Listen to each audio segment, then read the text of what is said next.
안녕하세요. 오늘도 사연살롱을 찾아주셔서 감사합니다. 저는 40대 초반 여자입니다. 이제는 나이가 많다면 많고 100세 시대이니 적다고 하면 적은 나이겠지만 제법 나이를 먹었음에도 점점 쉬워지기는커녕 어려워지는 게 하나 있어요. 바로 사람과 사람 간의 관계 말이에요. 어릴 땐 그저 좋으면 좋아서 만나고 싫으면 싫어서 안 만난다는 식으로 단순하게 인간관계를 해왔는데 나이 드니 오히려 그게 더 쉽지 않아지더라고요. 어릴 때야 인간관계가 오래되어 봤자 몇 년 안 됐으니 사람과 쌓는 추억도 그에 따른 미련도 그렇게 무겁지가 않았는데 나이가 드니 그런 사람 간의 관계에마저 무게감이 실리는 것 같아요. 나의 청춘을 기억해주는 사람들이 곁에 있다는 게 참 좋기도 하고 이 사람들이 사라진다고 생각하면 제 마음 깊은 곳에 이름 모를 공허함 같은 게 자리 잡기도 하더라고요. 하지만 살아보니 그 중에서도 가장 어려운 건 바로 부부 사이인 것 같아요.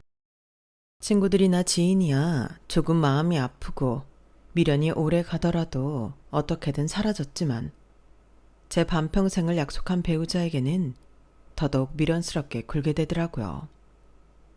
그럴 수밖에 없는 게 남편과 제 사이에는 자식들도 있는데다 저도 맞벌이를 하고는 있지만 남편이 벌어오는 돈이 아이들 키우는데 꼭 필요하다는 다소 현실적인 이유가 개입하게 되어서였어요. 사실 남편과 제 관계만 생각했을 때는 뜨뜻미지근한 관계라고 할 수 있거든요. 물론 자식 낳고 몇십 년 같이 산 부부들이라면 그게 당연한 거 아니야? 라고 생각하시는 분들도 계실 수 있겠지만 제가 생각한 결혼, 제가 생각한 부부의 모습은 아니었거든요. 게다가 부부고 오래된 관계라고 해서 다 저희 부부 같진 않더라고요. 저도 제 회사 동료네 부부를 만나기 전까진 부부들은 다 저희 같은 줄로만 알았어요. 그런데 우연히 친한 회사 동료 몇몇과 부부 동반 모임을 갖게 되었다가 한 동료네 부부를 보고 문화 충격을 받았죠. 와, 두 분도 결혼한 지 꽤 되셨는데 사이가 너무 좋아 보이세요. 그러게, 아주 남편분 눈에서 꿀이 뚝뚝 떨어지는데요. 부부가 아니라 연인 사이 같아요. 여보, 당신도 저렇게 좀 해봐. 저뿐만 아니라 그 자리에 있었던 다른 분들도 비슷한 감정을 느꼈는지 다들 칭찬 일색이었어요. 그 와중에도 저희 남편은 그게 듣기가 싫었는지 그 좋은 분위기를 망치더군요. 하유, 지금 사람들 앞이니 다 이미지 관리하는 거지. 다들 아시잖아요. 저런 부부가 세상에 어디 있습니까? 왜요? 보기 좋은데. 이미지 관리 아닌 것 같은데요? 보기보다 순진하시네요. 이런데 나와서 연기라도 안 하면 집 가서 아내분한테 바가지 긁히니까 잘하는 척 하는 거죠. 뭘 모르시네. 그런 거라 해도 저 정도 맞춰주는 게 어디예요. 나도 내 남편이 겉에서라도 저렇게 잘해주면 소원이었겠구만. 겉이랑 속이랑 다른 거보단 같은 게 낫죠. 그게 더 진정성 있는 거 아니겠어요? 남편은 농담이랍시고 한 말이었지만 그 말에 웃는 사람은 남편밖에 없었어요. 그런 부부를 봤으면 조금이라도 뭔가 느끼는 게 있어서 아내한테 잘해줄 생각을 하진 않을 망정 겉과 속이 다르다느니 이상한 이간질이나 하려는 모습이 너무 부끄러워서 고개를 들 수가 없었어요. 여보, 대체 사람들 앞에서 그런 쓸데없는 얘기는 왜 하는 거야? 좋아 보이면 그냥 좋아 보인다고 하고 넘어가면 되지. 왜 분위기 싸해지게 그런 소리를 해? 아니, 내가 또 뭘 잘못했다고 그래? 분위기가 싸해지긴 뭐가 싸해져? 남편들 표정 보아하니 집 가면 아내한테 죽었다 싶은 표정 짓고 있길래 미리 편들어준 건데. 내가 그 얘기하니까 여자들은 모르겠지만 남자들 표정은 환해지더라. 남자들은 다 같은 생각을 했을 거라니까. 잘해줄 거면 둘이 있을 때 집에서나 잘해주면 되지. 왜 사람들 앞에서 티를 내? 그런 집이 알고 보면 사이 제일 안 좋다니까? 그러니까 그건 당신 생각이잖아. 왜 확실하지도 않은 걸 그런 식으로 말하냐고. 당신 뭐 그 집 부부 사이 좋아 보여서 질투해? 나 같으면 그렇게 사람들 앞에서 남 뒷담 깔 시간에 내 아내한테도 잘해줘야겠다. 반성을 하겠다. 뭐? 질투는 무슨, 내가 왜 그 사람들을 질투해? 아니, 그리고 당신도 진짜 웃긴다. 내가 당신한테 못해주는 거 뭐 있다고 그래? 나 정도면 완전 잘해주는 거 아니야? 뭐라고? 참나. 당신이 나한테 특별히 남보다 잘해주는 게 뭔데? 대리효도 안 시키잖아. 다른 집 남자들은 웬만하면 다 대리효도 시키는 거 알지? 솔직히 여자 입장에서 그거 안 시키는 것만 해도 얼마나 좋은 남편이냐고. 안 그래? 당신도 인정할 건 인정해야지. 진짜 그놈의 대리효도. 제가 남편과 말이 안 통하는 큰 이유 중에 하나가 이거였어요. 대리효도요. 남편은 저와 크고 작은 싸움이 있을 때마다 끝에 꼭 저 대리효도 얘기를 꺼냈거든요. 저 얘기가 어떤 맥락에서 나오는 건지 말씀드리자면, 저와 남편이 연애하던 시절로 거슬러 올라가게 되는데요. 남편과 3년간의 연애 끝에 결혼 이야기가 오갈 때였어요. 남편이나 저나 원래 결혼 생각이 없던 사람들끼리 만나 별 생각 없이 즐겁게 연애를 하다가 막상 홍기가 차게 되니 주변의 눈치에 못 이겨 결혼을 하게 된 케이스였어요. 그러다 보니 연애 때는 나누지 않았던 대화들을 갑자기 몰아치듯 나누게 되었는데, 그 중에 가장 뜨거웠던 주제가 바로 저 대리효도였죠. 자기야, 요즘은 부부들이 대리효도 때문에 많이 싸운다더라? 아, 나도 들어봤어. 설마 오빠도 나한테 대리효도 강요할 건 아니지? 농담 삼아 던진 말이었는데 당시 남편이 생각보다 진지하게 반응을 하더라고요. 절대 아니지. 내가 미쳤다고 너한테 대리효도를 강요해? 효도는 각자 부모님한테 하자. 난 당신이랑 대리효도니 뭐니 하다가 싸우고 싶지 않아. 집안의 평화를 위해서라도 효도 같은 건 각자 하는 게 맞아. 그래? 근데 다른 남자들도 결혼하기 전엔 오빠처럼 생각하지 않았을까? 두고 보라니까. 나는 절대 그런 거 시킬 생각조차 없어. 그런 날이 온다면 내 손에 장을 지진다. 오, 자신만만한데? 그래, 지켜보지 뭐. 그땐 아주 가볍게 넘어간 이야기라 그 후로 그 얘기를 곱씹어보거나 심각하게 받아들이지 않았어요. 그런데 남편에겐 꽤나 예민한 주제인지 결혼한 지 반년이 지났을 쯤부터 관련 주제가 나오면 혼자 뚜껑이 열리더라고요. 예를 들면 이런 식이었어요. 저는 사실 시댁 식구들과 사이가 그렇게 나쁘지 않았거든요.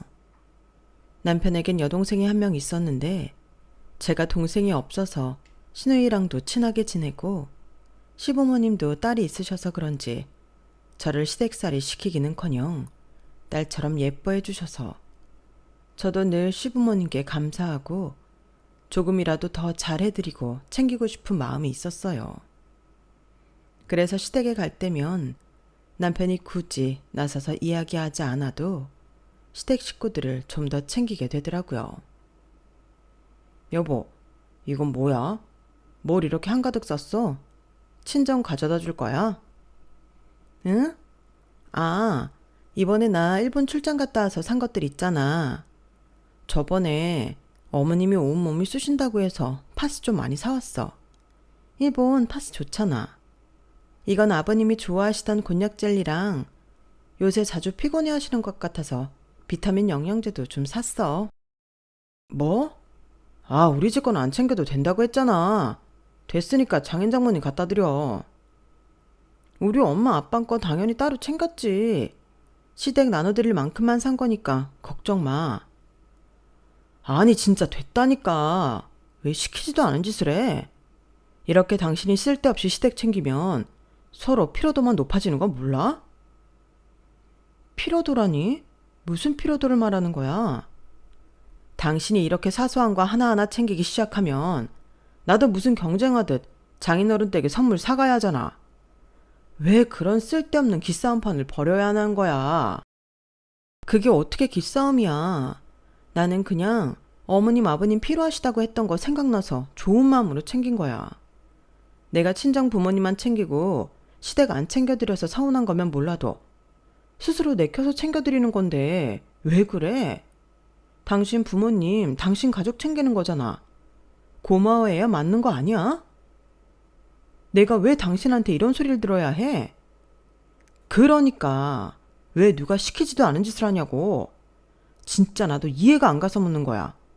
누가 당신 보고 우리 부모님한테 효도하래? 난 그런 거 싫다고 누누이 말했잖아. 이런 거 한 번 하면 끝이 없다니까. 우리 부모님도 인간이라 한 번 해드리면 끊임없이 바라게 될 텐데 당신은 그게 좋아? 내가 당신이랑 살면서 어머님 아버님 뵙고 산 세월이 얼만데 그러실 분들 같진 않던데. 나도 과하게 하려는 게 아니고 그냥 출장 다녀와서 간소하게 선물 산 거 드리는 거잖아. 내가 고액의 선물을 하는 것도 아닌데 왜 그렇게까지 해? 아, 됐다. 당신이 내 기쁜 뜻을 알기나 해? 그냥 이거 하나만 똑바로 알아둬라. 지금 내가 이렇게 말리는 게 당신한테 엄청 큰 도움이 된다는 거. 하도 난리를 치길래 어이가 없어서 선물 드릴 마음이 싹 사라지더라고요.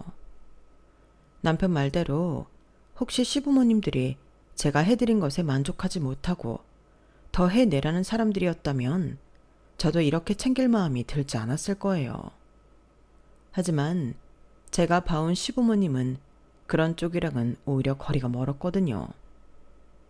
남편은 굳이 나서서 관계를 중재하지 않아도 될 만큼 시댁 식구들은 제게 선을 철저하게 잘 지켜주었거든요.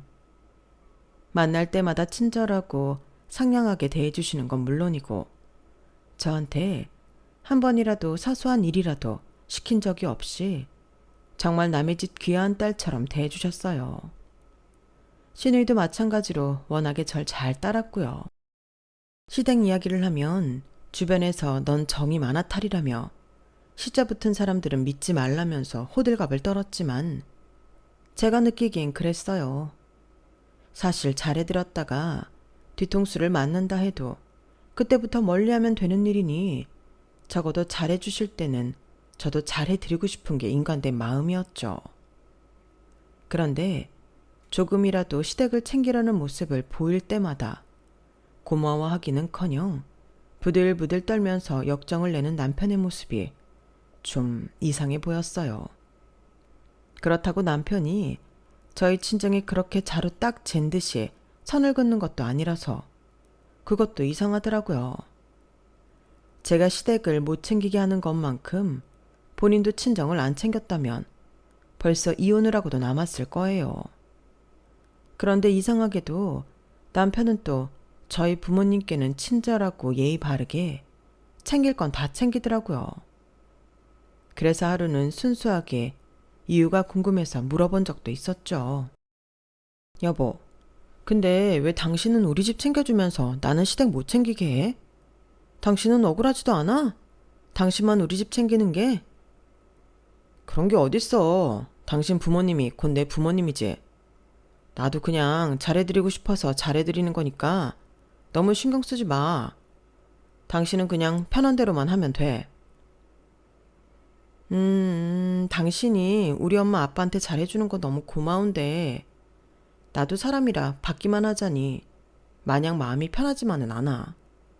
솔직히 다른 며느리들에 비하면 내가 시댁을 안 챙겨도 너무 안 챙기잖아.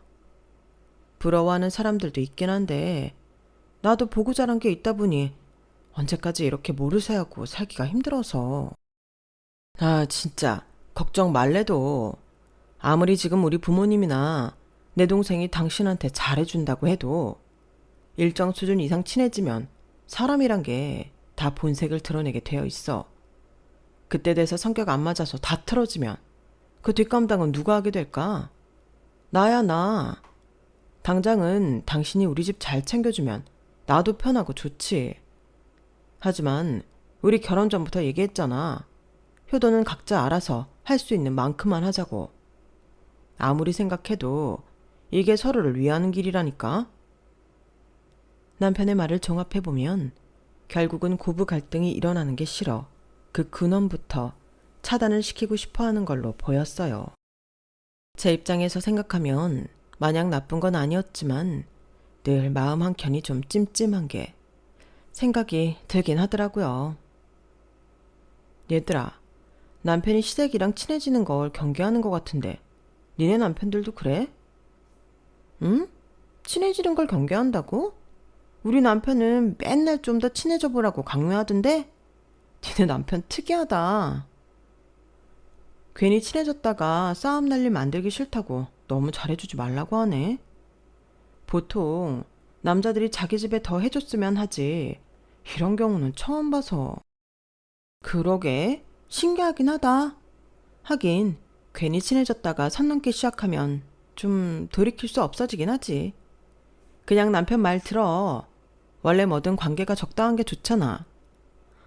그건 그렇지만 그래도 남편이 내 편인 것 같아서 보기 좋은데 그런 남편 흔치 않잖아. 뭐 그런가? 친구들에게 고민 아닌 고민을 털어놔도 친구들의 반응은 한결같이 부럽다거나 좋게 생각해 정도였어요. 저도 마냥 좋게 생각하면 좋았겠지만 남편의 이유 모를 경계심은 날이 갈수록 과해졌어요. 나중에는 저도 어느 정도 포기를 하게 되더라고요. 그래서 남편 앞에서는 시댁과 별다른 교류를 하지 않고 가끔 저를 챙겨주시는 시부모님이나 시누이에게 고마운 마음이 들 때면 남편 눈을 피해서 챙겨드렸어요. 근데 그것도 몇 번 하다 보니 내가 왜 이렇게까지 남편 가족한테 잘하는 걸 남편 눈치 봐가면서 해야 되나 싶어서 어이가 없더라고요. 그래도 괜히 남편이랑 싸울 일 만들고 싶지 않아서 차마 앞에서 대놓고 잘해드리지 못했어요.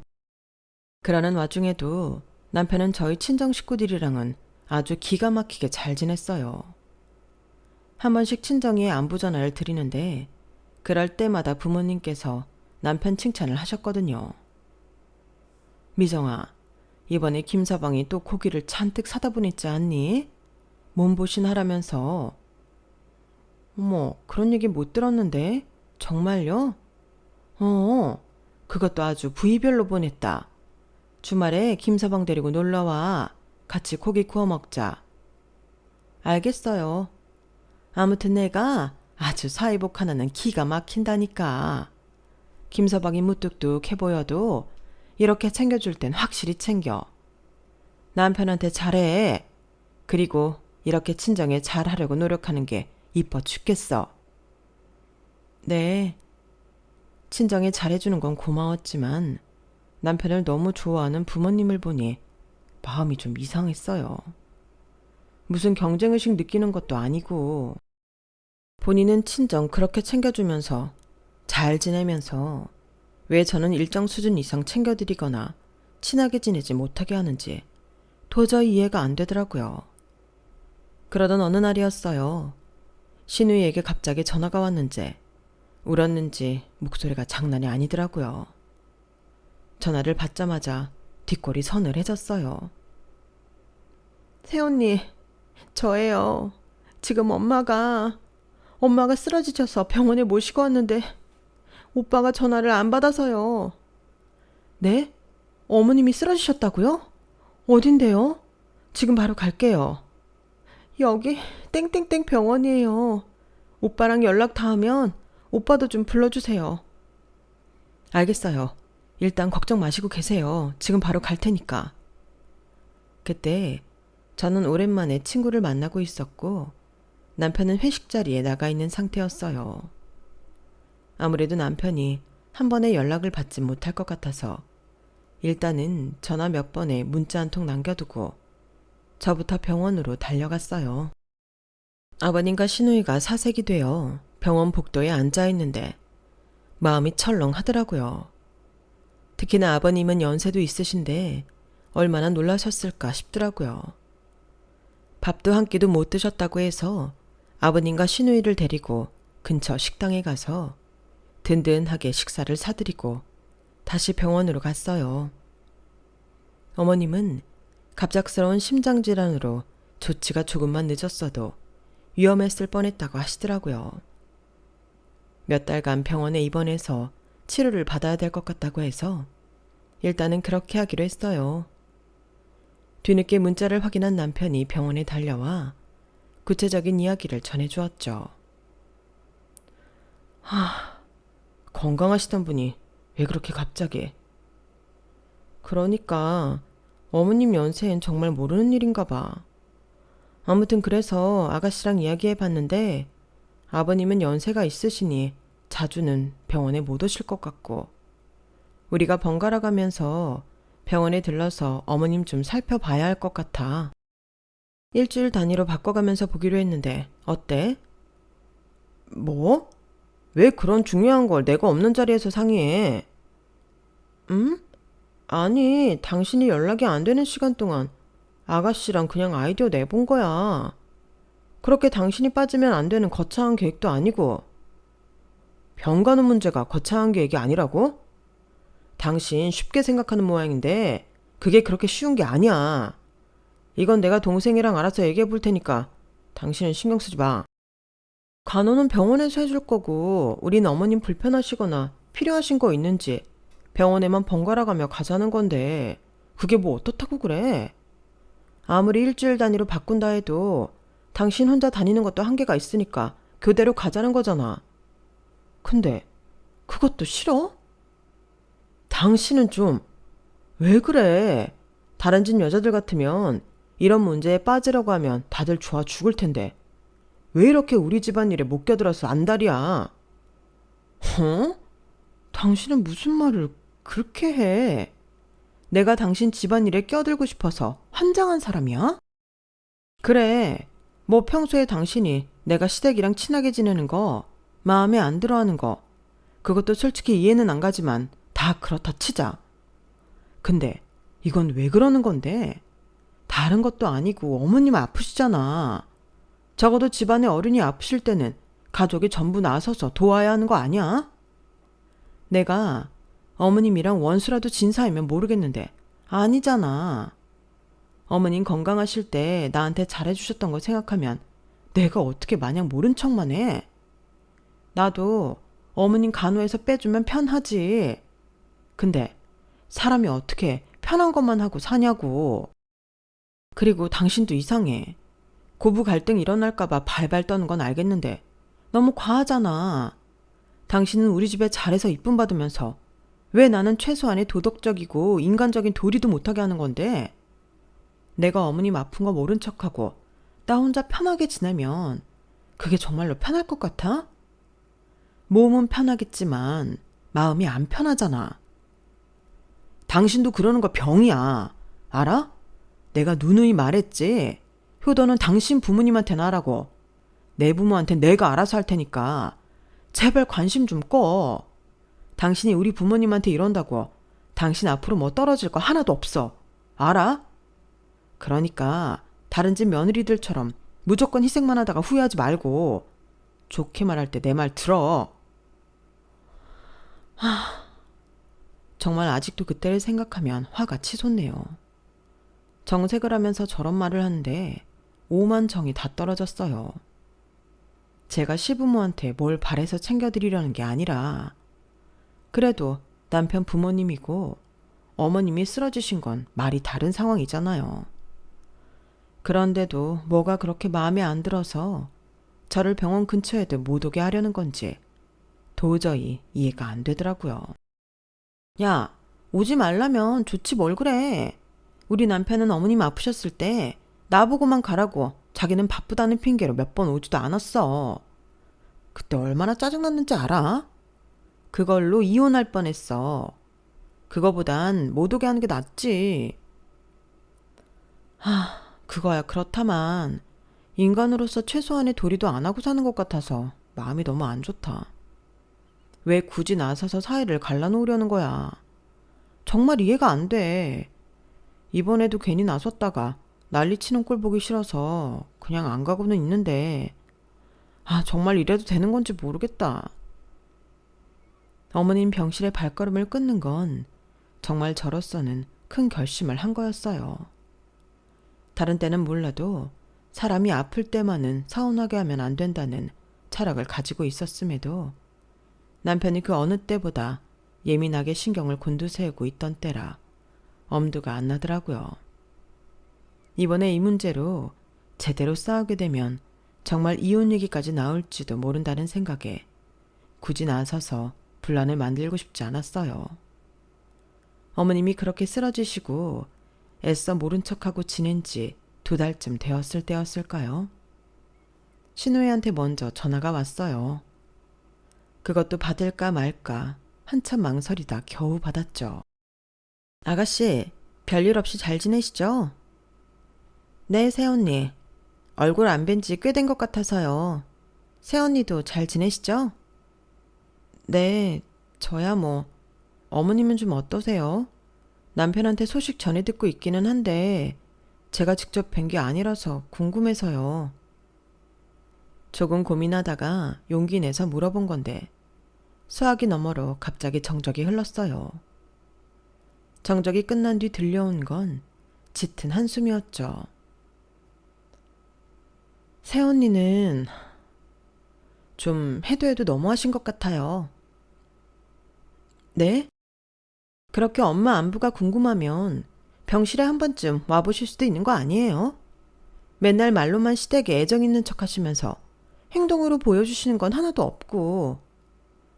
그래, 저도 같은 여자니까 솔직히 시댁에 애정이 있어 봐야 얼마나 있겠나 싶어서 이해가 되다가도 새언니가 평소에 저희한테 보여주는 모습이랑 행동이랑은 너무 달라서 이젠 이게 맞나 싶어요. 저도 새언니한테 많은 걸 바라는 건 아니에요. 평소엔 잘 안 해주셔도 돼요. 그런데 적어도 지금은 사람이 아프잖아요. 한 번쯤은 들여다볼 수도 있는 거 아니에요? 저 아가씨, 지금 뭔가 오해를 하고 계신 것 같은데 그런 게 아니라요. 전 사실 좀 당황했어요. 제가 안 가는 이유에 대해서 남편이 당연히 시댁 식구들에게 알아서 잘 설명을 했으려니 싶었거든요. 도대체 시어머니 아픈데 코빼기도 안 비추는 며느리를 어떻게 납득시켰는지 이해가 안 되긴 했는데 역시나 남편은 별로 대단한 변명거리 없이 제가 바쁘다는 이유로만 못 온다고 둘러댔던 거였어요. 남편 이야기를 곧이곧대로 하면 신우의 입장에서 남편이 너무 이상한 사람이 될 것 같아서 말해도 되나 고민했지만 어쩔 수 없었어요. 남편이 제게 하는 행동들에 대해 솔직하게 얘기하지 않으면 신우이도 저를 이해하지 못할 것 같았거든요. 사실은 이런 일이 있었다고 털어놓으니 신우이는 역정을 냈어요. 뭐라고요? 오빠 진짜 미친 거 아니에요? 왜 그래요? 저도 잘 모르겠어요. 왜 그렇게까지 하는지. 진짜 뭐 이런 인간이 다 있지?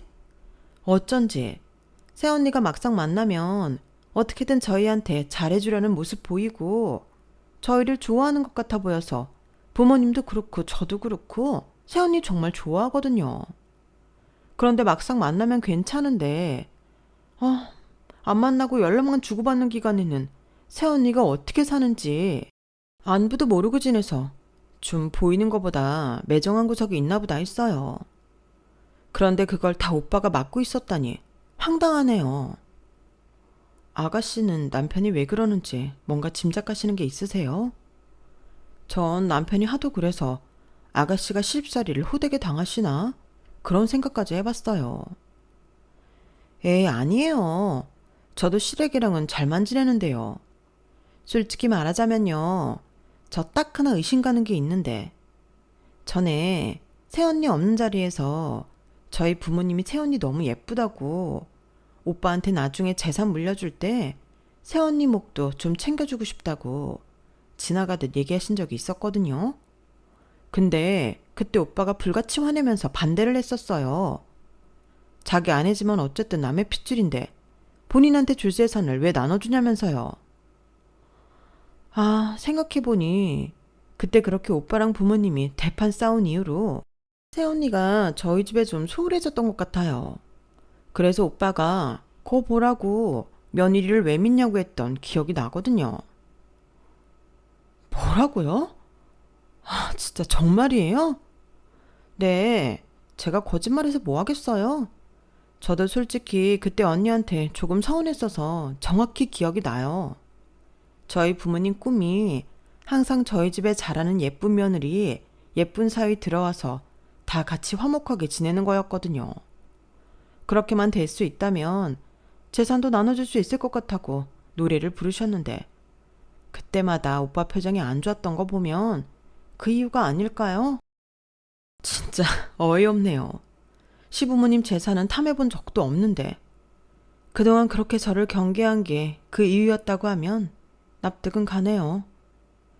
그쵸? 제가 이런 얘기했다는 건 오빠한텐 비밀이에요.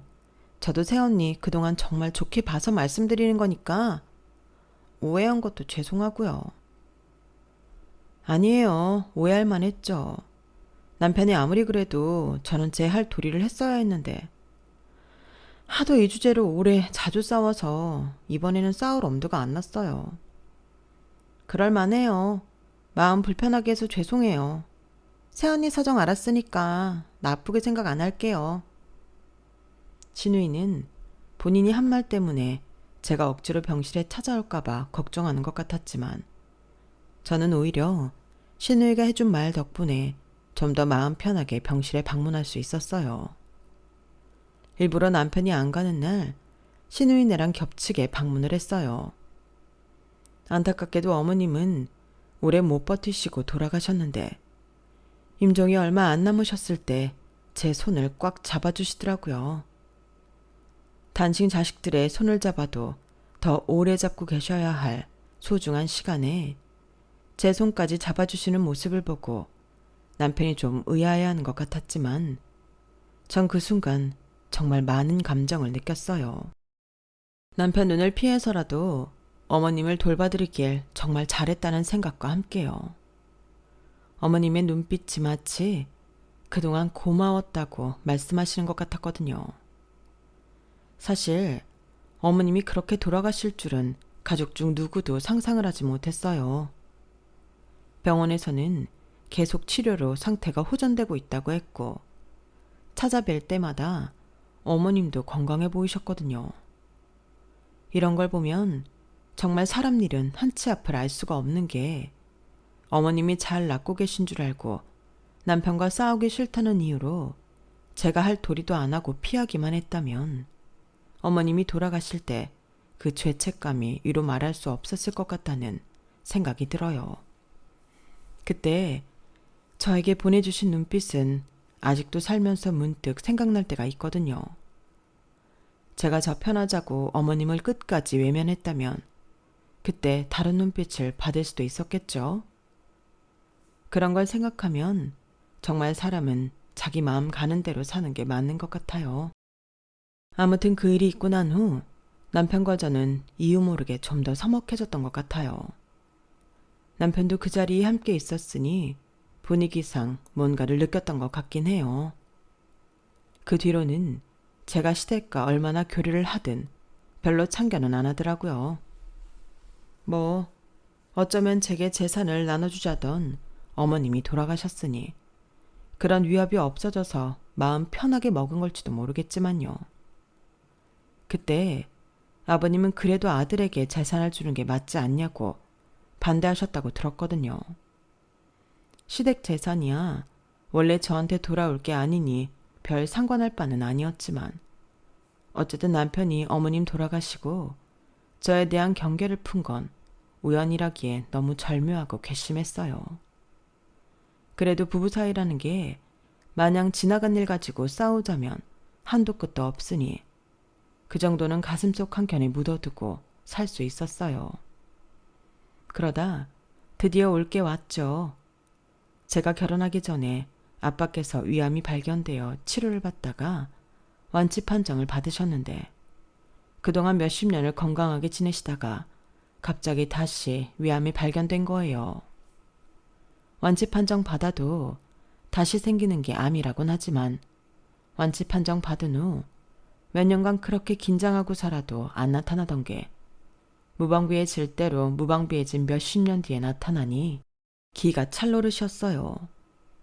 게다가 설마 싶은 마음과 현실을 부정하고 싶은 마음에 초기 증상이 있었음에도 병원에 가지 않고 시간을 끌 수 있는 대로 끌다 검사를 받으셨던 거라 저희가 발견했을 때는 이미 중기에서 말기로 넘어가는 단계였어요. 아빠, 그러지 마시고 병원에 입원해서 제대로 치료받으세요. 네? 싫다. 어차피 말기면 항암 치료 받는다 해도 완치될지 말지도 모르는 일이고 병보다 그 치료가 더 무서워. 이미 해본 거라 더 잘한다. 어차피 완치돼도 이렇게 재발하는 거 운명으로 받아들일란다.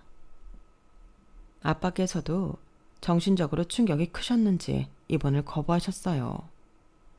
자꾸 치료를 거부하는 모습이 너무 속상했지만 아빠께서 젊은 시절 항암 치료를 받으실 때도 그렇게 괴로워하셨는데 지금 연세에 치료를 받으시면 얼마나 힘들어하실지 눈에 선하니 아빠의 뜻을 마냥 만류만 하기는 힘들었어요. 결국 통원하면서 치료는 꾸준히 하는 걸 조건으로 저희 가족도 아빠 입원을 포기했어요. 본격적으로 집중 치료를 하지 않는다는 점에서 언제 돌아가실지 모르는 일이었기에 저희 가족은 최대한 아빠와 많은 시간을 즐겁게 보내기 위해 노력을 했어요. 원래는 가족 행사나 명절이 아니면 자주 보지 못했던 식구들이 시간을 내서 아빠를 병원에 모셔다 드렸고 2주에 한 번꼴로 모여서 공기 좋은 곳에 가 좋은 경치에 맛있는 음식을 먹으며 좋은 시간을 보냈죠. 솔직히 말하면 병원에 통원시켜드리는 건 물론이고 한 번씩 모여서 노는 것도 아무리 같이 좋은 시간 보내는 거라지만 힘에 부칠 때가 많았어요. 사람인지라 쉬고 싶은 날도 있고 각자 스케줄도 있는데 무조건 정기적으로 시간을 비워놔야 하는 게 쉽지는 않더라고요. 하지만 아빠가 돌아가시고 후회하느니 살아계실 때 최선을 다하는 게 맞다고 생각해서 부단히 노력은 했죠. 제게는 언니와 오빠가 한 명씩 있어서 다들 형부와 새언니를 데리고 왔는데 이 와중에도 유일하게 참석을 안 했던 게 제 남편이었어요. 근데 우리 막내 사위는 왜 이렇게 얼굴 보기가 힘들어? 요새도 많이 바쁜가? 아, 엄마. 바쁜 걸로 치면 안 바쁜 사람이 어딨나요? 김서방 그렇게 눈치 없는 사람 아니지? 이쯤 되면 한번 와서 얼굴 비칠 법도 한데. 저도 저희 가족이 꽤 오래 참았다고는 생각했어요. 처음 암 재발 소식을 들었을 때 전화 한 통으로 위로의 말씀을 전한 것 빼고는 저희 남편이 뭘 한 게 없었거든요. 다들 말은 안 했지만 내심 불편하게 생각하고 있었을 걸 분위기로 알았어요. 그러다 한 3개월쯤 되자 엄마께서도 남편을 찾았고 언니도 은근히 눈치를 주기 시작했어요. 정말 얼굴을 들기가 힘들더라고요. 제가 그 지경이 될 때까지 남편에게 말을 안 해본 것도 아니었거든요. 여보, 이번 주말엔 일정 없다고 하지 않았어? 이번 주는 좀 참석했으면 좋겠는데. 너무 안 오니까 다들 이상하게 생각하잖아. 바쁘다고 핑계대는 것도 한두 번이지. 아니, 인간적으로 너무 자주 모인다고 생각 안 해? 이거 한번 나가기 시작하면 그 다음부터는 어떻게 거절을 하냐고. 차라리 처음부터 안 가는 이미지로 굳는 게 낫지. 내가 뭐 인력이 필요해서 그런 거면 이해가 가겠어. 근데 장인어른 돌아가시기 전에 좋은 추억 만들기에 내가 굳이 필수로 참석할 이유는 없잖아. 그래도 형부랑 새언니는 웬만하면 꼬박꼬박 오는데 당신은 그냥 안 와버리니까 내 입장이 좀 그렇잖아. 엄마가 우리 둘이 무슨 일 있는 줄 알고 물어본 적도 있고. 여보, 제발 판단은 똑바로 하자. 내가 우리 엄마 아플 때 당신한테 이렇게 구질구질하게 매달린 적 있어? 한 번도 내가 내 부모 아픈 걸로 당신 개인적 일정에 금가게 한 적 없잖아. 당신은 진짜 말로만 그러고 한 번도 우리가 결혼 전부터 했던 약속 지킨 적이 없는 것 같아. 효도는 각자 하기로 했잖아? 제발 약속 좀 지켜. 남편이 그렇게 말하는데 정 안 떨어질 수 있는 여자가 있을까요? 정말 같이 살면서 그동안 미운정 고운정 들었던 게 말 한마디 한마디 할 때마다 우수수 떨어져 나가는 기분이었어요. 본인이 못하게 해서 그렇지 어머님 아플 때 내가 어떻게 했는지 알면 저런 말도 못할 텐데 저런 인간한테 그런 얘기를 해봤자 그러게 왜 시키지도 않은 짓을 했냐며 따질 게 뻔했기 때문에 말 꺼내기도 싫더라고요. 그래서 속으로 조용히 이만 갈고 있었어요. 가족들도 일정 기간이 지나자 제게 남편에 대해 물어보지도 않더라고요. 가족들의 그런 시선을 견디며 혼자 다니는 게 힘들긴 했지만 뭐 어쩔 수 있나요? 시어머니가 돌아가시고 시아버지에게 안부 인사도 하고 남편 몰래 선물도 보내드리고 나름대로 잘 챙겨드렸는데 친정 아빠가 아프시니 시댁 쪽은 전혀 신경을 못 쓰고 있었어요. 그러다 한 날은 갑자기 아버님께 전화가 왔더라고요. 어머 아버님 별일 없으시죠? 제가 먼저 연락을 드리려고 했는데 죄송해요. 요즘 정신이 좀 없어서요. 다 들었다. 사돈어른이 좀 편찮으시다면서. 아, 네. 요즘 가족들이 신경을 좀 많이 써드리고 있어서요. 아버님도 어떻게 지내고 계신지 뵈러 가야 하는데 조만간 남편이랑 얘기해서 찾아뵐게요. 됐다. 나는 잘 지내고 있으니까 걱정 말고 사돈댁이나 잘 돌봐드리거라. 감사합니다, 아버님. 안 그래도 정신없을 텐데 부담 주려고 전화한 건 아니고 사실은 얼마 전에 윤지한테 얘기 들은 게 있어서 말이다. 네? 무슨 얘기요? 애 엄마 그렇게 되기 전에 윤성이 그놈이 너한테 한 것도 그렇고 지금 너한테 하고 있는 짓도 그렇고 대충 다 들었다. 아, 네. 일주일 전쯤 아가씨에게서 안부 전화가 와서 어쩌다 보니 남편에 대해 하소연을 좀 하게 된 적이 있었거든요. 아버님께서 그 이야기를 전해 들으신 것 같았어요. 당연히 비밀로 지켜줄 줄 알았는데 아가씨께서 그날 들으면서 화를 많이 내시더니 결국 아버님 귀에까지 들어간 모양이었어요. 내가 자식을 그런 식으로 키우면 안 됐는데 아들이라고 너무 싸고 돌았더니 이 사단이 나는구나. 결혼을 했으면 배우자의 가족까지 잘 챙겨야 사람으로서 도리를 하는 건데 말이다. 아니에요, 아버님. 저는 괜찮아요. 이렇게 제 마음 알아주시는 것만 해도 저는 너무 감사한데요. 애엄마 때 느꼈지만 내가 낳았다고 내 자식이 다 내 자식은 아니더구나. 네가 그렇게 아들놈 눈 피해가면서 진심으로 우리 가족을 대하는 거 보고 감동도 받고 정말 많은 생각을 했다. 그래서 말인데 아버님이 하신 제안은 파격적이었어요. 아버님과 통화를 하면서 얼마나 울었는지 몰라요. 제가 아무리 잘해드려봤자 며느리일 뿐인데 저에게 그렇게 애정을 갖고 계실 줄은 몰랐거든요. 아버님과 통화하고 한 달 뒤가 아버님 생신이셨어요. 온 가족이 모여 함께 식사가 끝나고 다과 시간을 가지는데 아버님께서 전화로 제게는 미리 언지를 주셨던 발표를 시작하셨어요.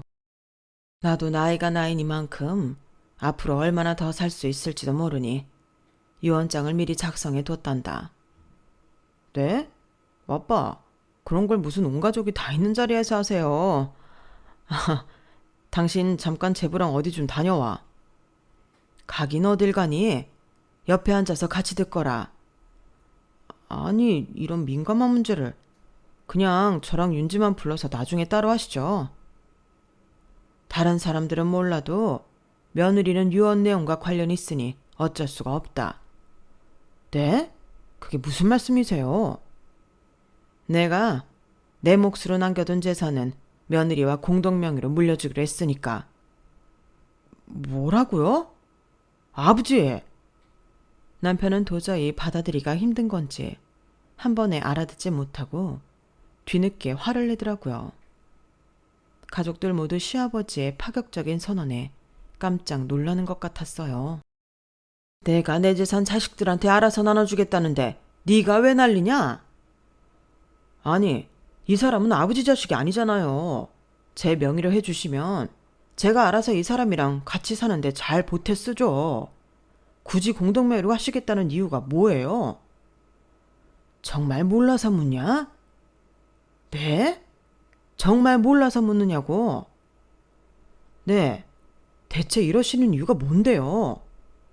너 사돈어른 아프신데 코빼기도 안 비친다는 얘기 다 들었다. 내가 널 그렇게 치사하고 인간성 나쁜 놈으로 키웠냐? 아빠, 그건 제가 이 사람이랑 다 얘기된 부분이에요. 이 사람도 엄마 아플 때 안 왔잖아요. 이해하기 어려우시겠지만 요즘은 다 그렇게 많이 해요. 너 그런 변명 같지도 않은 소리 계속 할래? 그리고 첫째 며느리가 안 오긴 뭘 안 와? 네 엄마 아플 때 너보다 세심하게 챙겨주던 사람이 네 아내인데 따지려거든 좀 똑바로 알고 따지든가. 뭐라고요? 어쩐지 꼭 같이 안 오고 따로 오는 게 영 이상하다고 생각은 했다만 너 몰래 챙겨준다가 왔다는 소리를 듣고는 얼마나 놀랐는지 모른다. 너 그런 아내 둔 게 얼마나 축복인지 정말 모르는 거냐? 어떻게 지가 받은 애는 쏙 빼놓고 아내 부모님은 아파 쓰러지든 말든 아는 척을 하네. 아니, 저 몰래 챙겨준 건데 어떡하라고요? 저는 지금 알았는데. 아, 진짜 당신 말 안 듣는다. 아내도 자식도 있는 놈이 그렇게 책임지고 희생하는 걸 싫어해서 무슨 단란한 가정을 만들어 살겠다고? 나는 며느리가 너를 인정해 줄 때까지 이 공동명의 유언장은 수정할 생각 없으니까 네가 아내한테 잘 보여서 합의하면 일정 부분은 네 단독 명의로 산속받을 수 있게 수정해 주마. 인정 못 받으면 그건 네 복이고. 아빠, 진짜 이러시기에요? 남편은 분한 듯 씩씩거렸지만 막상 저와 공동명의로 재산을 나누긴 싫었는지 그 뒤로는 친정에 갈 때마다 잘 따라와서 저희 아빠를 챙기더라고요. 남편의 그런 모습을 볼 때마다 정말 재산 상속만한 가정교육은 없구나 싶으면서도 한편으로는 얼마나 공동명의로 재산 받는 게 싫으면 이렇게 안 하던 짓을 할까 싶어서 얄밉더라고요. 안 그래도 오만정 다 떨어졌는데 하는 짓도 꼭 얄미워서 남편이 아무리 저희 친정에 잘 하더라도 유언장 수정은 요청 안 할 생각입니다. 저도 그동안 남편 때문에 마음고생 많았으니 어느 정도 보상은 받아야 된다고 생각해요. 물론 이렇게 파격적인 제안으로 남편이 뒤늦게라도 저희 집에 잘 할 수 있게 만들어주신 아버님께는 너무 감사드리지만요. 남편에 대한 미움과는 별개로 저는 참 시댁복은 있는 것 같아요. 아버님께는 앞으로도 더 잘해드릴 생각이랍니다. 이런 걸 보면 참 사람이 마음을 이기적으로 먹으면 어떻게든 다 돌려받는 것 같아요. 마음껏 좋겠으며 잘 살도록 하겠습니다. 제 이야기는 여기까지예요. 같이 해주셔서 감사합니다. 행복한 하루하루 보내세요. 여러분, 사연 댓글에 응원과 현명한 조언 부탁드려요. 좋아요와 구독은 저에게 큰 힘이 됩니다. 오늘도 좋은 일 가득하세요.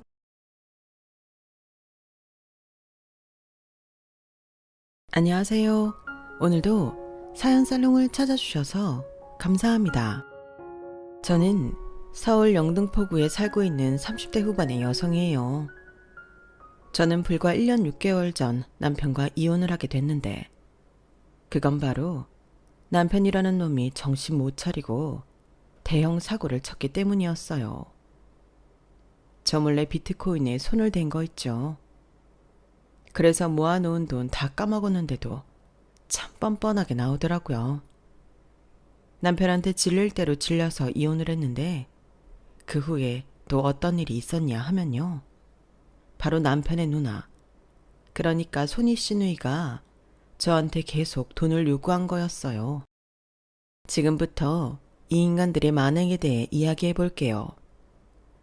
저와 남편은 직장에서 만나 결혼을 하게 되었어요. 부서는 달랐지만 저희 식품개발부에 종종 회의를 하러 오던 기획팀 직원이라 알게 됐죠.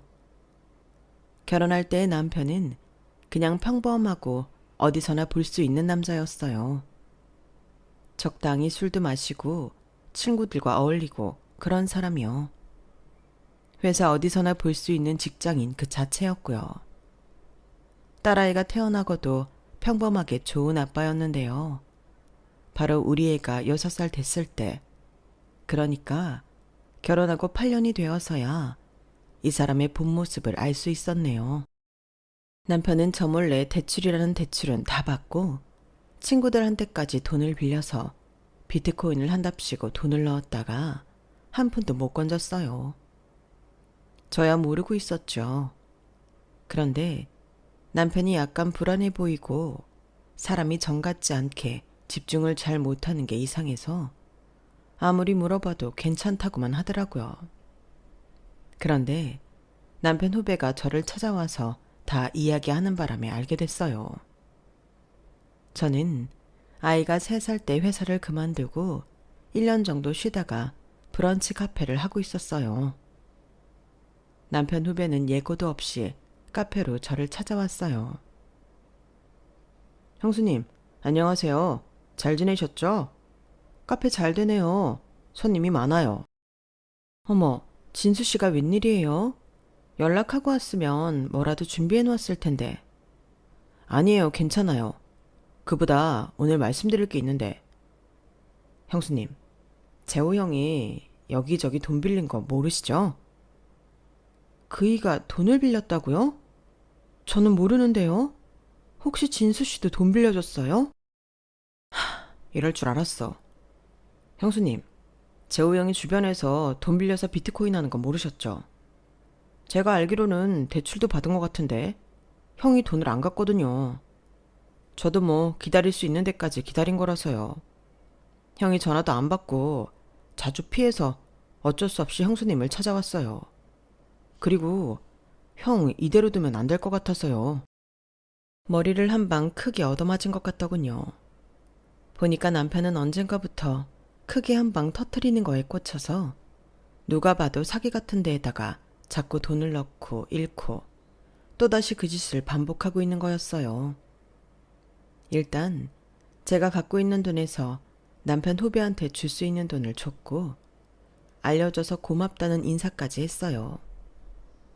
한편으로는 너무 충격을 받아 하루 종일 손이 덜덜 떨리고 가슴이 꽉 막힌 것 같더라고요.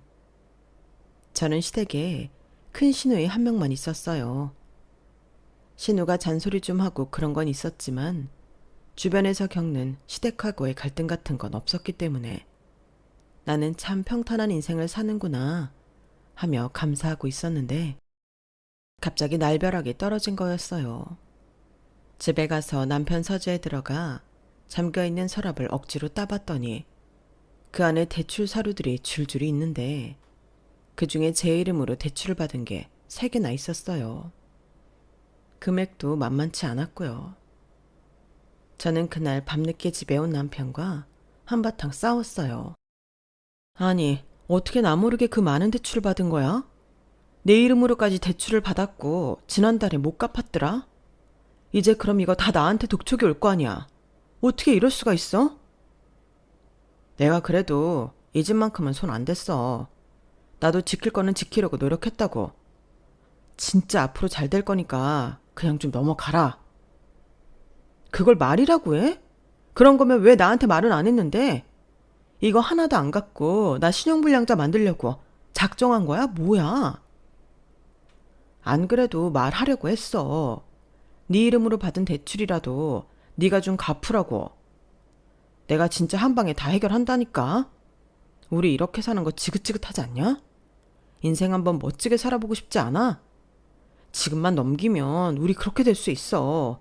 그러니까 선영이 네가 좀 갚아라. 응? 와, 이 인간 제대로 미쳤네. 안 돼. 그렇게는 못해. 안 그래도 너 그동안 정신 빼놓고 다니는 것 같아서 몇 번이나 물어봤잖아. 무슨 일 있냐고. 너 그때마다 아무 일 없다고 했어. 그러면서 새벽에 들어오고 술 퍼먹고 그러다가 나한테 걸리니까 나더러 갚으라고? 너 나 신용불량자 만들 뻔했어. 어떻게 미안하다는 말 한마디를 안 해? 저는 그날 너무 큰 배신감을 느꼈고 그때부터 남편과 몇 날 며칠을 싸웠지만 결론이 나지 않았어요. 그 와중에 남편은 또 자기 월급을 다 털어서 이상한 비트코인에 돈을 다 때려 넣더라고요. 그걸 보고 가망이 없다고 생각한 저는 이혼을 결심했고 그제야 남편은 저한테 싹싹 빌며 잘못했다고 하더라고요. 미안해 선영아. 나 이번에는 정말 잘 될 줄 알았거든. 한 번만 봐주라. 나 이대로면 어디 가서 잠잘 데도 없어. 나 우리 지 아빠잖아. 응? 정말 한 번만이다. 다시 이런 일 있으면 나 가만 안 있어. 그렇게 단단히 약속을 받고 넘어갔지만 저희 사이가 예전 같을 수는 없었어요. 저는 남편하고 가까이 있기도 싫더라고요. 그래서 각방을 쓰고 생활했는데 얼마 안 가 남편이 카페에서 돈을 훔쳐다가 또 코인에 넣었다는 걸 알게 됐네요. 게다가 이제는 끝까지 손 안 대던 집에까지 손을 대려고 했고요. 남편이 집담보로 대출 받으려다가 저한테 딱 걸렸거든요. 그 일로 저는 이제 진짜 안 되겠다 싶어 이혼 서류를 접수했고 남편을 집에서 그냥 내쫓아버렸어요. 이 인간이 갈수록 같이 망하자는 일만 벌이는데 한시도 같이 있고 싶지 않았어요. 남편은 설마 제가 지를 내치랴 싶었나 봐요. 그래서인지 쫓겨나기 전날에는 아예 저한테 돈을 2천만 원만 달라고 하는 거 아니겠어요? 이제는 진짜 막 나가자는 거였죠. 선영아, 그러지 말고 진짜 2천이면 된다. 이거는 되는 거래 무조건. 넣어놓고 일주일이면 떡상한다니까. 그동안 내가 까먹은 거에 몇 배는 불려놓을 거야. 그때 가서 나한테 미안했다고 하지 마. 나 지금 너 실수할 거 막아주는 거야. 정말 끝까지 적반하장도 이런 적반하장이 없더라고요. 사람이 사고방식이 너무 이상해지기도 했고요. 그렇게 저는 이혼 서류를 접수했고 법원도 당연히 제 편이 되어주었어요. 누가 봐도 남편이 가정을 돌보지 않고 돈을 다 탕진해버린 게 맞잖아요. 아이를 키울 수 있을지도 걱정된다며 양육권도 저한테 줬어요. 남편이 까먹은 돈은 전부 남편 책임이 되었고요. 저는 하던 일이 있었고 자리를 잡았기 때문에 크게 힘들지 않았어요. 코로나 때에는 배달로 다 돌렸었는데 그것 역시 수입이 괜찮았거든요. 그동안 맛있고 깔끔하고 친절한 집으로 소문이 나서인지 많이 흔들리지는 않았어요. 저랑 딸아이는 먹고 살만 했죠. 아이가 아빠가 없어서 침울하지는 않을지 걱정했는데 의외로 전보다 더 활기차게 잘 지내더라고요. 그게 저희 친정 부모님과 동생 부부가 신경을 많이 써줘서 그런 것 같았어요. 이혼하고 친정 식구들이 있는 쪽으로 이사를 가서 엄마 아빠가 아이를 더 자주 봐줬거든요. 딸아이가 또 지 이모를 엄청 좋아하는데 이모를 맨날 보니 오히려 전보다 애가 더 생기가 넘쳤어요. 그렇게 저는 과거를 잊고 그저 딸아이 잘 키우고 제 카페 잘 되는 것만 신경 쓰고 살았는데요. 이혼하고 1년쯤 됐을 때요. 그러니까 한 6개월 전에 큰 시누이가 느닷없이 저를 찾아왔어요. 남편하고 이혼하기는 했지만 큰 시누이한테 악감정은 없어서 커피와 디저트를 대접하며 이야기를 나눴어요. 올케, 잘 지냈지? 혼자 아이 키우느라 고생이 많겠네. 사는 게 다 그렇죠. 형님은 잘 지내셨어요? 갑자기 어쩐 일이세요? 나 우리 지아가 보고 싶어서 지아 만나러 집에 좀 가도 되나? 아, 그러셨군요. 네, 형님 편하실 때 한번 오세요. 아이 고모인데 영 보지 말며 살라고 할 수는 없잖아요. 아이도 고모를 싫어하지는 않았으니까요. 게다가 지금껏 남편은 단 한 번도 아이를 만나러 오지 않았는데 고모는 아이를 보겠다니 좀 고마운 마음도 들더라고요. 아, 고마워 올케. 우리 재호랑 이렇게 되고 못 만난다고 하면 어쩌나 걱정했는데 역시 올케는 된 사람이라니까. 올케가 좋은 시간 알려줘. 내가 우리 지아 좋아하는 거 사가지고 갈 테니까. 저희는 그렇게 약속을 잡았고 신우이는 아이를 보러 집으로 왔어요. 그런데 어째 예전과 달리 사람이 추레해 보이는 게 안색도 영 안 좋더라고요. 카페에 온 날은 바빠서 잘 못 느꼈는데 신우는 어딘가 주눅들어 보이고 무엇보다 신발이 굉장히 달았더라고요. 신우가 꽤 남들 보이는 거에 신경 쓰는 사람이고 무엇보다 신발이나 가방 같은 건 좋은 걸 하고 다녔는데 뭔가 이상하더군요. 아이 선물이라고 사온 것도 어떻게 구색을 맞추려고 하기는 했는데 전에 신우라면 사지 않았을 그런 제품들을 사왔어요. 한마디로 싸구려였죠. 아이들 입에 닿으면 문제 생길까봐 엄마들은 사지 않는 것들요. 그렇다고 앞에서 대놓고 이런 거를 애들 못 가지고 논다고 할 수 없어서 신우가 가면 치우려고 했어요. 그리고 신우한테 식사를 대접했는데 뭐 이거는 정말 개 눈 감추듯 먹어 치우는데 정신이 없더라고요. 밥뿐 아니라 후식 과일이고 빵이고 저는 손댈 틈도 없이 혼자서 다 먹어버렸어요. 형님, 많이 시장하셨나 봐요. 근데 혹시 무슨 일 있으세요? 조심스럽기는 한데 형님이 예전 같지 않으신 것 같아서요. 그러자 신우는 갑자기 통곡을 하며 저를 붙잡더라고요. 재호한테는 내가 누나이자 엄마잖아. 그러니 그놈 돈 까먹은 게 결국 내 짐으로 돌아오지 않았겠어? 나 사는 집도 팔고 걔 돈 갚아주고 지금은 10평이나 되나? 그런 집에 산다.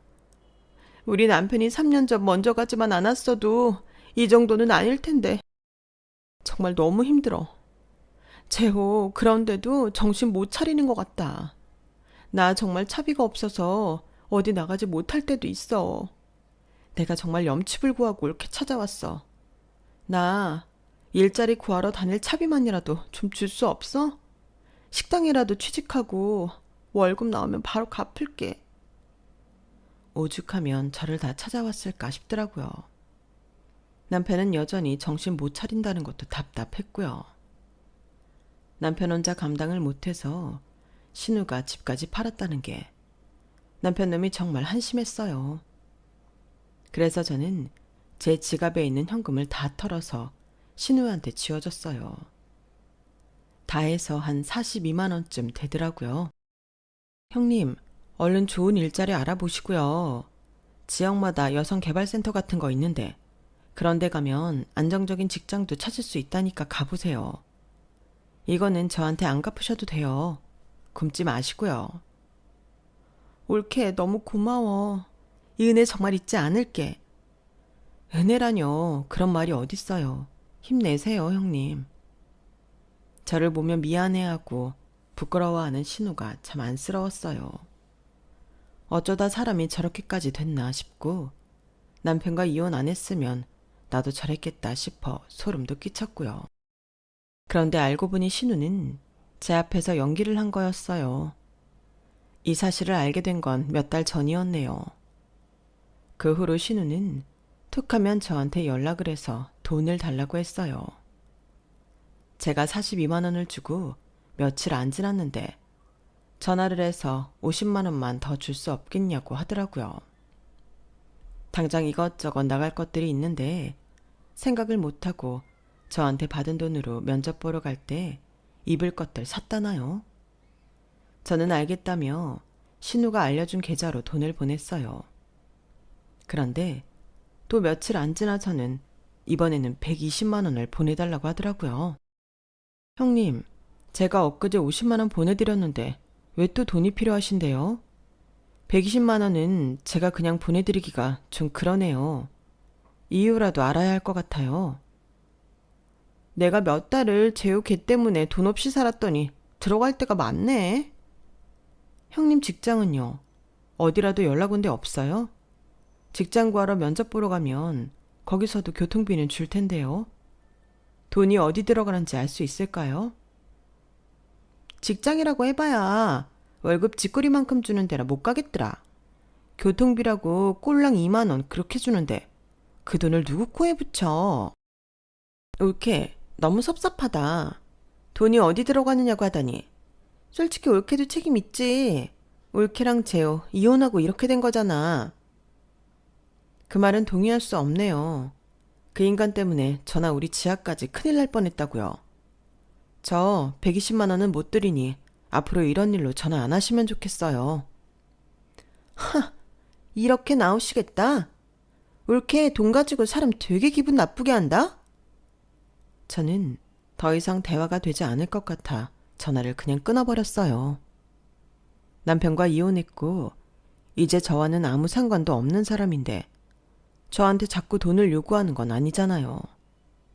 그걸 너무 당연하게 생각하는 신우 태도가 처음과 달라서 그것도 황당했어요. 그러자 신우는 느닷없이 저희 카페에 들이닥쳤어요. 그리고 카운터 바로 앞자리에 앉더니 손님들하고 직원들 있는 데에서 무슨 빚쟁이처럼 굴더군요. 왜 이렇게 돈 줄 때까지 나 안 나갈 거니까 그렇게 알아. 자리 하나 계속 까먹는 거야. 알았어? 어떻게 사람을 그렇게 무참하게 만들 수가 있어? 돈 좀 있다고 이제 돈 없는 예전 신우는 사람으로도 안 보인다 이거야? 나 너무 기분 나빠서 안 되겠어. 120 말고 300은 줘야겠어. 300만 원 당장 찾아다 나한테 줘. 아니면 나 한 발짝도 안 움직일 거야. 와, 날강도가 따로 없네. 지금 보니 둘이 남매 맞네요.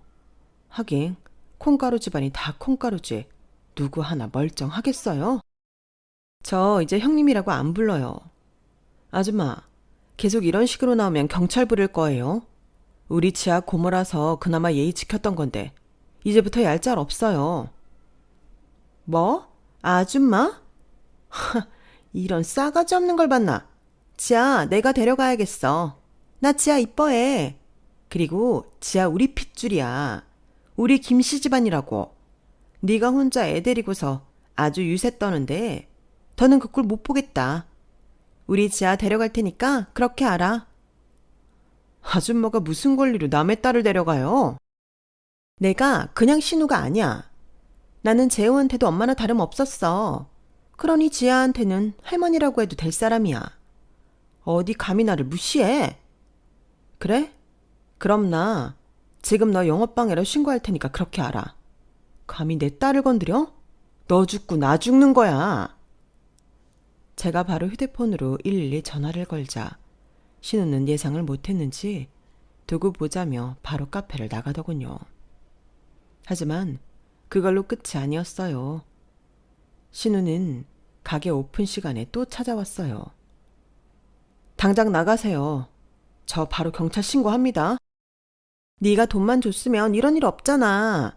나는 그래도 하나뿐인 올케라 믿거니 하고 그런 건데 어쩜 그렇게 사람이 매정해? 나도 이게 마지막이야. 크게 2장 준비해주면 나 더 이상 찾지 않을게. 정말 2번도 오지 않을 거야.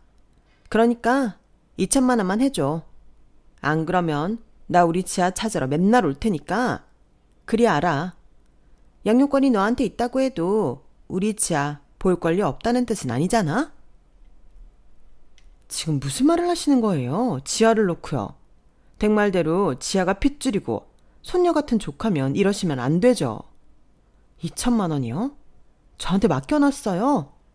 저 진짜 지금 신고할 테니까 그렇게 아세요. 신고해. 신고하라고. 내가 그게 무서울 것 같아? 그래, 경찰 오라고 해. 나 네가 강제로 우리 조카 못 보게 한다고 경찰들한테 내 사연 다 말할 거야. 그런 줄 알아. 신우는 아예 신발도 벗고 웃옷도 벗더니 자기 집 소파에 앉은 것 마냥 자리를 차지하고 꼼짝도 안 했어요. 2천만 원 그거 주기 전까지 나 꼼짝 안 할 거야. 어디 오늘 장사 잘해봐. 니네 직원들도 짜증나서 여기 일하겠냐? 그래요. 어디 한번 해보세요. 저 신고한다고요. 저는 마대자루를 들고 나와 신우를 쿡쿡 찔러서 자리에서 몰아냈어요. 그리고 직원 한 명한테 얼른 경찰에 신고하라고 큰 소리를 쳤어요. 그러자 신우는 더 견디지 못하고 자기 짐을 들고 나가버렸어요. 저는 신우가 점점 의심스러워졌어요. 아무리 돈이 궁하기로 2주일 새에 점점 큰 돈을 요구한다는 게 말이 안 되는 것 같더라고요. 그래서 전에 신우가 살던 동네에 자주 가던 마트에 전화를 해봤어요. 동네 마트였는데 거기 주인하고 좀 알고 지냈거든요. 그랬더니 정말 뜻밖의 말을 하더라고요. 말도 마지야 엄마. 그 여자한테 돈 절대 주지 마. 그 여자 무슨 부동산 투기에 미쳐서 사람들 모으고 난리도 아니야. 돈 물린 사람들이 한둘이 아니라고. 그 여자 여기서 이사 간 것도 한밤중에 사람들 몰려가서 그런 거 아니야. 아니, 그 집 남매는 왜 그 모양이래?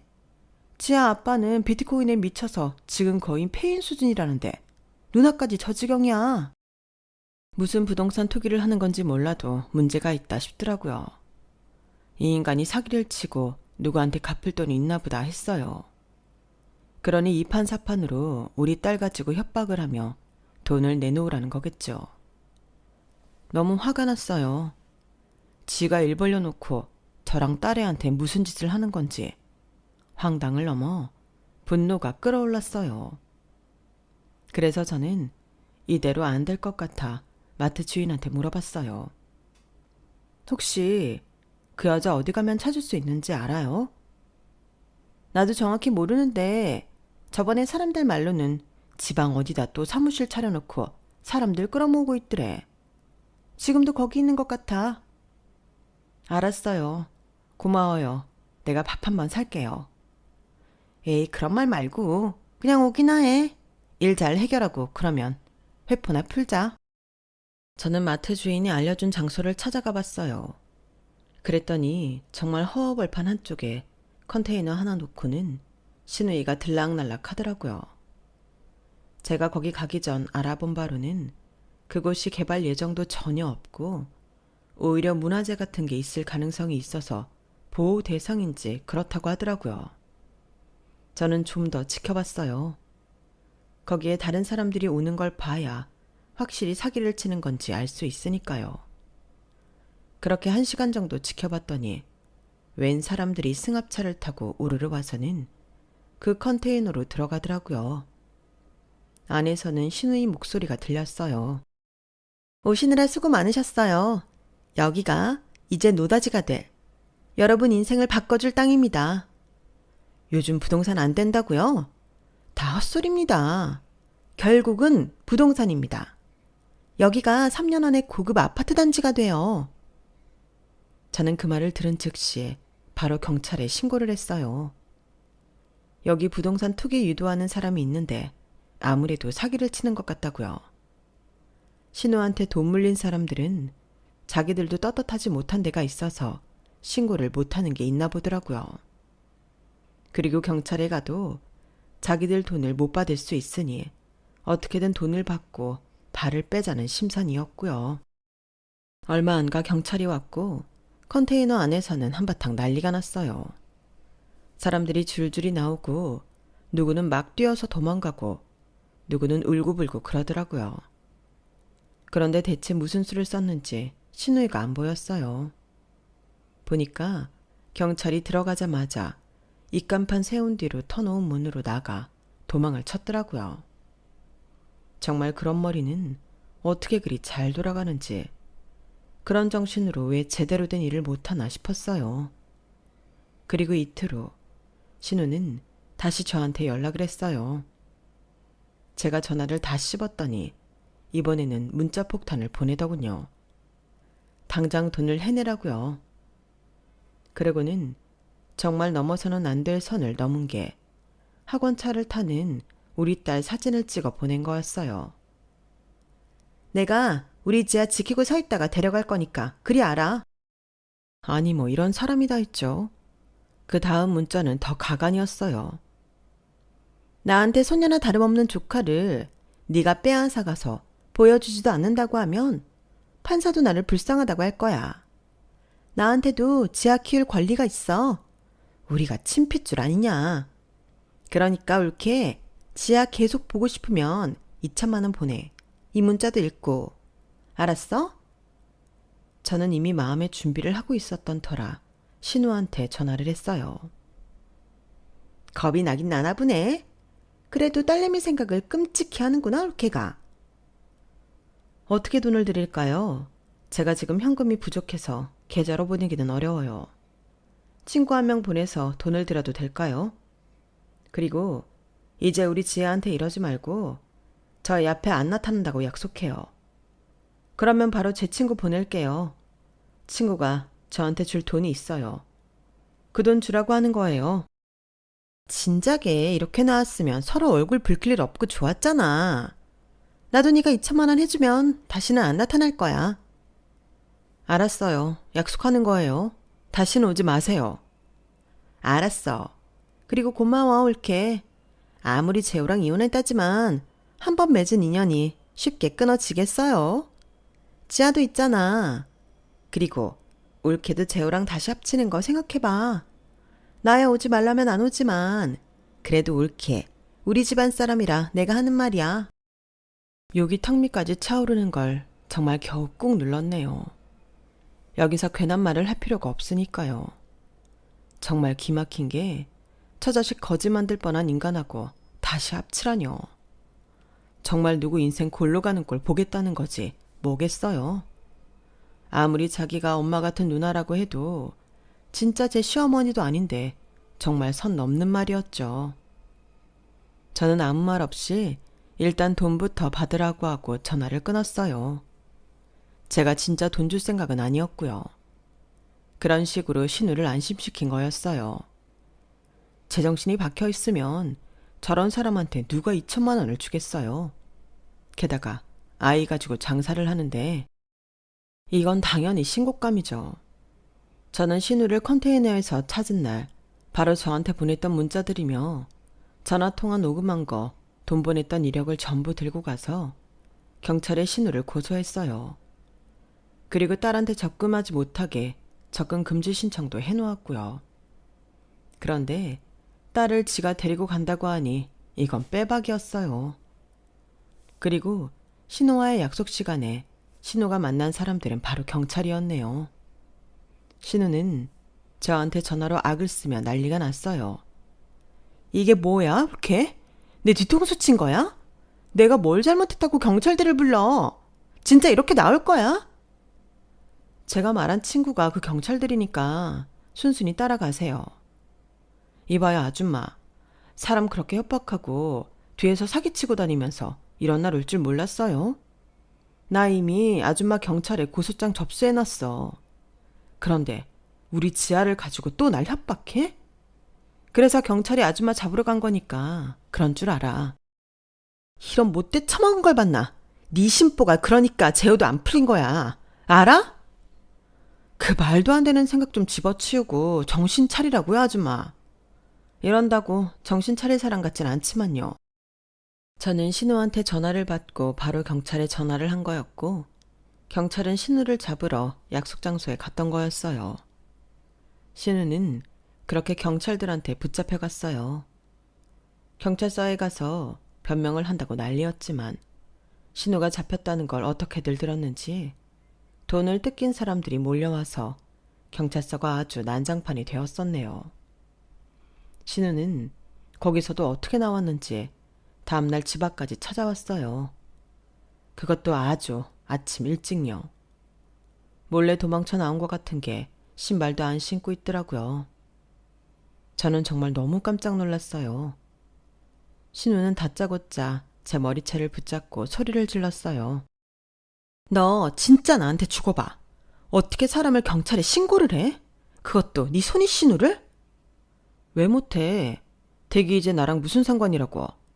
자꾸 나한테 돈을 달라고 하고 지아를 데려간다고 하는 건데 그런 몰상식한 인간은 경찰로 치려하는 거야. 알아?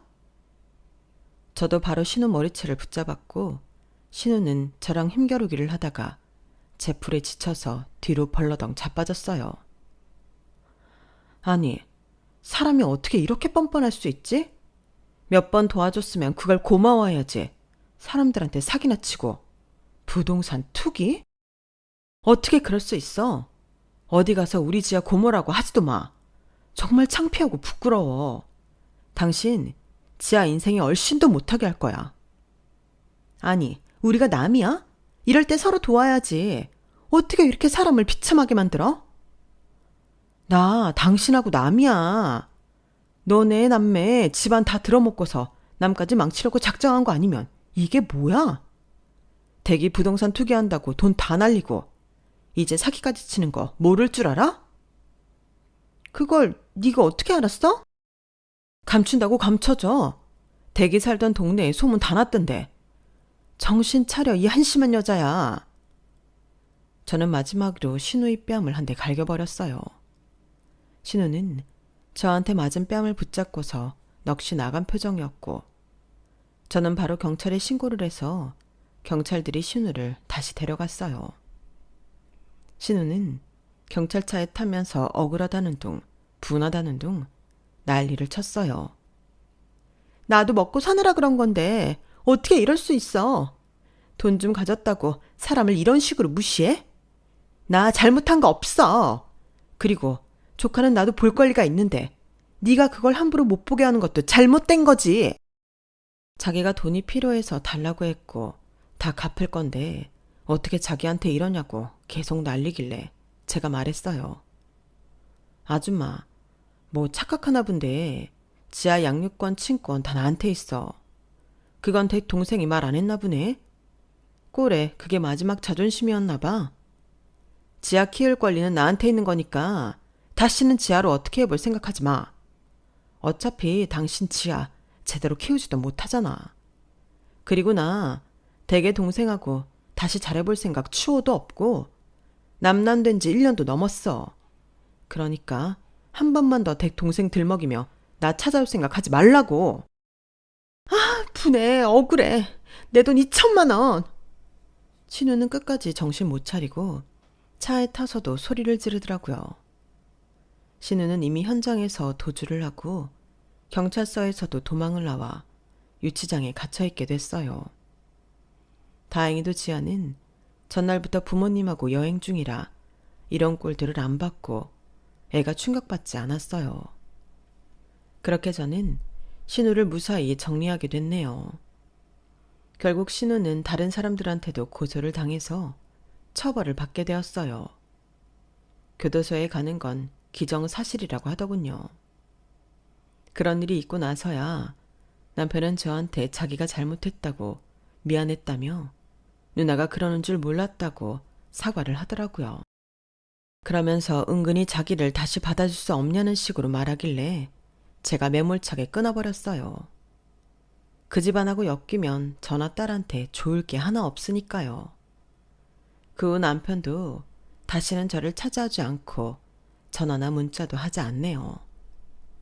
저는 지금 딸하고 함께 잘 살고 있어요. 부모님과 동생 부부와 잘 지내면서요. 딸아이는 언젠가부터 자기가 엄마 고생한 거 전부 갚아주겠다며 어른스러운 말을 하네요. 저번 어버이날에는 사랑한다며 꽃을 만들어서 달아주는데 정말 눈물이 절로 났어요. 그리고 저한테 또 좋은 일이 있었는데요. 저희 브런치 가게가 장사가 잘 돼서 옆 가게까지 인수에 벽을 트고 확장을 했어요. 저희 디저트는 따로 브랜드를 만들어서 작은 분점까지 냈고요. 그렇게 바쁘게 살다 보니 딸아이를 부모님이 봐주시는 날이 더 많아졌어요. 저야말로 엄마 아빠한테 효도해야겠다는 생각에 이번에 부모님 해외 다녀오시라고 비행기도 비즈니스 클래스로 예약하고 호텔도 제일 좋은 데로 예약해서 보내드렸네요. 물론 거기서 쓸 용돈까지 넉넉하게 드렸죠. 동생 부부한테도 호캉스 예약해줬고요. 주말에 1박 2일로 잘 다녀왔다며 고마워하더라고요. 저는 잘 살려고 해도 나쁜 일을 겪을 때가 있는 것 같아요. 그런 저를 지켜준 건 가족이었고요. 그래서 정말 제 가족한테 잘하면서 딸 열심히 잘 키울 생각이에요. 그게 저를 지금까지 지켜준 제 사람들한테 가장 좋은 선물일 것 같더라고요. 그리고 제가 더 잘해야죠.